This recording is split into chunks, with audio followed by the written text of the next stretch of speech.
Hello there, people of the internet. How's everybody doing today? I'm doing alright. Thanks for asking.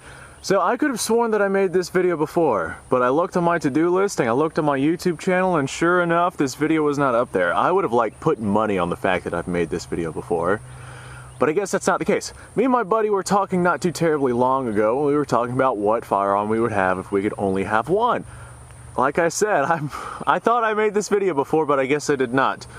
So, if I could only have one rifle, I would pick this AK-47. Now, a lot of people that I have talked to, if they could only have one, they'd pick some sort of variant of either an AR or an AK, or maybe some sort of 308, semi-automatic rifle, some sort of battle rifle that could also serve as, a universal rifle as well.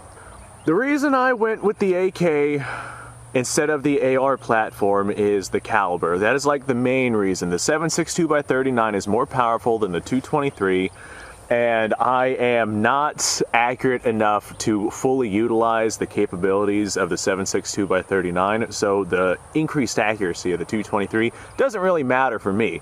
And for the most part, with the location that I'm at, all of the boar and deer and whatnot, a 7.62x39 would serve as a fantastic hunting caliber cartridge, whereas a 223 in some cases, especially seeing as the boar can get up around 400 pounds and are mean and vicious, and there's panthers and coyotes and all sorts of stuff out here that will kill you if it gets the chance. I would not necessarily trust a 223 to take on some of the extremely sizable things that we have out here, but a 7.62x39 would be more than adequate enough to dispatch of whatever it is that is causing me trouble. Now, the 7.62x39, the reason why I went with that instead of a 308 full-powered cartridge is follow-up shots. Follow-up shots with a 7.62x39 are way, way easier to do than... Hello there, how are you today? Than from a 308 caliber cartridge. Now the 223 does have less recoil behind it than the 7.62x39, so it does make follow-up shots a lot easier, but on my AK-47 I have this little recoil buffer pad right here, and this is actually quite delightful and makes the recoil of the 7.62x39 very, very similar to the recoil I feel of the 223 out of my AR, which is something that I definitely was not expecting from this.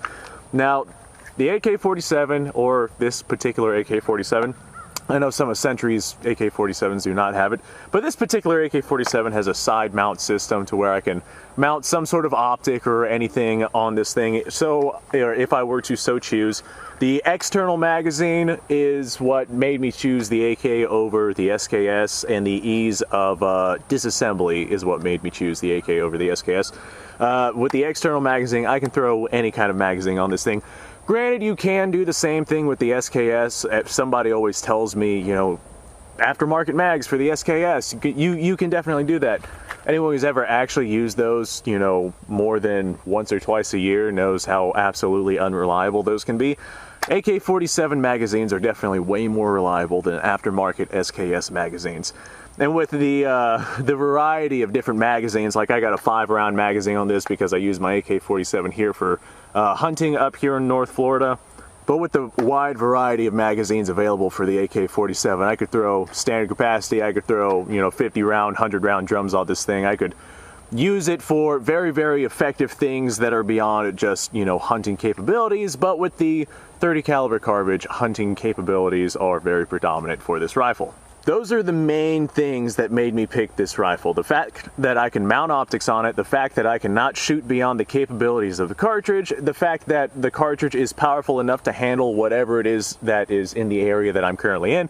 I'm not saying go hunt like a bear or a moose or elk or something with a 7.62x39. It can be done, but I'm not saying that I'd recommend that. I'd recommend something more powerful in that case. But those things combined with, the semi-automatic, very universal and capable nature of the AK-47 and the lack of maintenance that is needed for the AK-47, these are the things that I would say are the main points as to why I would pick the AK over, say, an AR or some other universal rifle that somebody else would pick. 9 times out of 10, people are going to pick something that's semi-automatic. If they could only have one, they would pick something that's semi-automatic. They would pick something that they can reload quickly, Obviously, in my particular case, I would take something semi-automatic over bolt action just because I know the capabilities of the semi-automatic compared to the bolt action. There's some people out there who are die-hard bolt action fans, but I am definitely not one of them. Let me take this thing off because, my goodness, it is absolutely strangling me.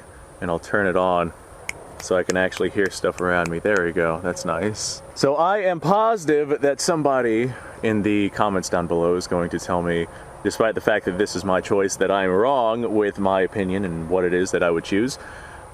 This right here, keep in mind this video is about if you could only pick one rifle. This is not if you could only pick one firearm in general. If I could only pick one legitimate firearm, it would probably be a pump action shotgun just because of the universality behind it. But this is if I could only pick one rifle. So somebody in the comments down below is going to tell me, like I said, that I'm wrong for my choice and that their choice is the only choice that is correct, and then they'll tell me what it is that they picked, and we all know how that song and dance goes. I'll get like a paragraph and a half of their explanation as to why they would pick what it is that they picked and why they would not pick what I picked. All right, now, that being said, I do have a couple of rounds in this thing, so I'm going to go ahead and launch them downrange. I have noticed that with the AK-47, the steel case, like cheap Russian manufactured steel case ammunition, shoots a little bit low. So whenever I go out to distances, I always thought that I was a bad shot. But I put the rear sight on this thing out to 300 meters, and at 100 yards, I'm basically hitting dead center of where it is that I'm aiming. So I'm a better shot than I originally anticipated. And like I had said, this heavy rubber butt pad just makes all the difference in the world whenever it comes to the recoil management on this thing.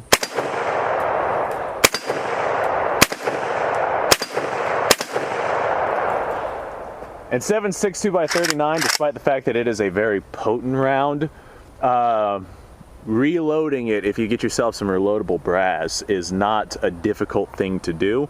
It does not take a lot of gunpowder to reload this ammunition, and the brass on the 7.62x39 does not expand as much as some of your, more higher pressure, higher power cartridges. So anyone who is a reloader in a, SHTF situation will have a much easier time reloading brass for 7.62x39, a much more economic time. I'm gonna use that word instead of easy. A much more economic time reloading 7.62x39 than, say, if you were to be out there with an arsenal of people armed with M1 Garands. And constantly trimming that 30-06 brass, eventually, oh, well, a lot more quickly are you going to stretch that brass out to the point where it's not usable than you would for 7.62x39. And you would also burn a lot less gunpowder on the 7.62x39 per shot than the 30-06.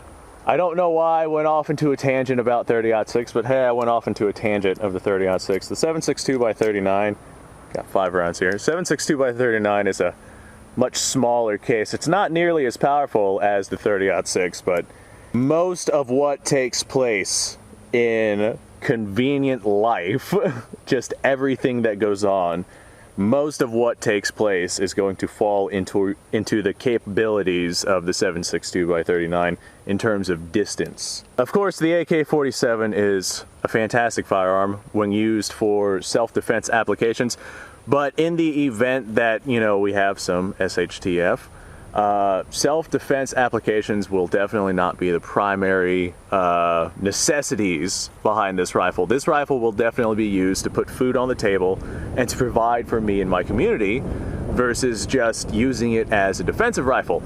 And I wanted to pick a rifle that would be capable when used as a defensive rifle, but also very, very effective whenever it comes to putting food on the table and effective against the wildlife that we have up here in North Florida. There is a lot of wildlife that the 223 would be more than capable of handling, but there's a lot of stuff out here that I would not want to rely on a 223 caliber cartridge to handle, especially if whatever it is trying to kill me. So thanks for watching, guys. I'm sure that somebody down below is going to tell me something about something. This is just one of those videos where they either agree with you, or if they don't agree with you, they wholeheartedly disagree with you, and they make their point absolutely clear because they have some sort of like religious connection to whatever it is that they would pick if they could only pick one. The beauty about the country we live in is we don't have to pick just one. This right here is a completely hypothetical situation. I'm saying if I could only pick one rifle, this is the rifle that I would pick. Now, I probably would not go with the Romanian RH-10. I mean, yeah, it is a very nice, light, little rifle, but there are better quality, more reliable AKs out there. I do have some occasional reliability issues with this thing. That might be because of the, you know, crap, cheap, steel case Russian ammunition that I send out of it. But there are, like, if I could only have one, I'd invest the money in like a really nice AK-47 that I know for a fact is going to last the rest of my life. The Romanian RH-10 also has a pencil barrel on it, which heats up very quickly and accuracy diminishes very fast on this thing. You get a few shots of accurate fire, and then like after that, you're basically just spray and praying. You're talking 3-4 MOA spray and praying. So granted, that's still probably about as good as I myself could actually shoot whenever I am legitimately trying. Anyway, like I was saying, thanks for watching, guys. Subscribe to the channel for more. Like the video if you like the video.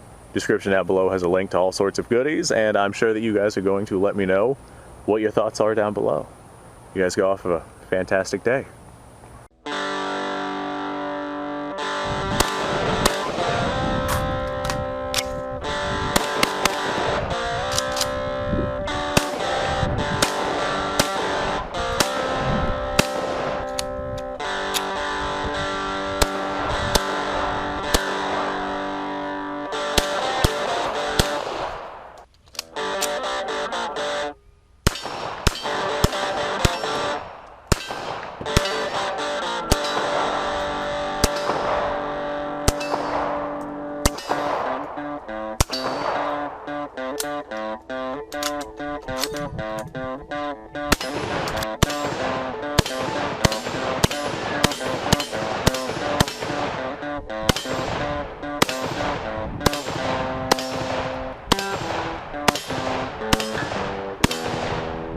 Been a little while since I've done this.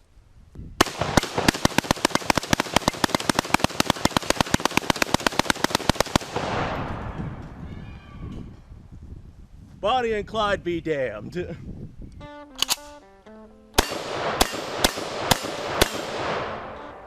Poor man's Garen.